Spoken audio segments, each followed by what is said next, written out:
जालना जिल्ह्यातील 64 पैकी 3 प्रकल्प हे कोरडे ठाक पडले असून 24 प्रकल्पात मृत पाणी साठा शिल्लक आहे, तर इतर प्रकल्पात केवळ 19.37% उपयुक्त पाणी साठा आहे। त्यामुळे प्रकल्पातील पाणी घटल्याने गावागावात पाणी टंचाई निर्माण झाली। पाणी टंचाईवर मात करण्यासाठी जिल्हा प्रशासनाकडून 26 गावे 8 वाड्यांसाठी 50 टँकर सुरू करण्यात आलेत। जालना तालुक्यातील 3 गावे आणि 3 वाड्यांसाठी 13 टँकर धावत आहेत।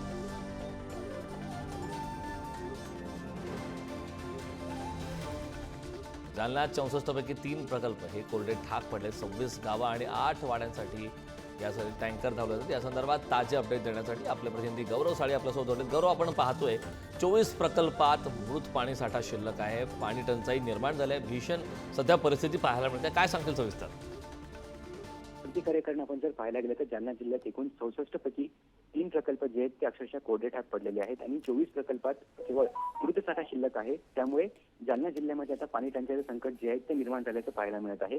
तसेच इतर प्रकल्पात केवळ 19.37% इतकाच पाणी साठा शिल्लक आहे। त्यामुळे आता जिल्ह्यामध्ये आता टँकरद्वारे पाणी पुरवठा करण्याची वेळ आलेली आहे। याचबरोबर आपण जर पाहायला गेलं तर टँकरद्वारे पाणी पुरवठा आता जिल्हा प्रशासनाकडून सुरू करण्यात आलेला आहे आणि पाणी टंचाईवर मात करण्यासाठी एकूण 26 गावे आणि 8 वाड्यांसाठी जिल्हा प्रशासनाकडून 50 टँकर जे आहेत ते सोडण्यात आलेले आहेत।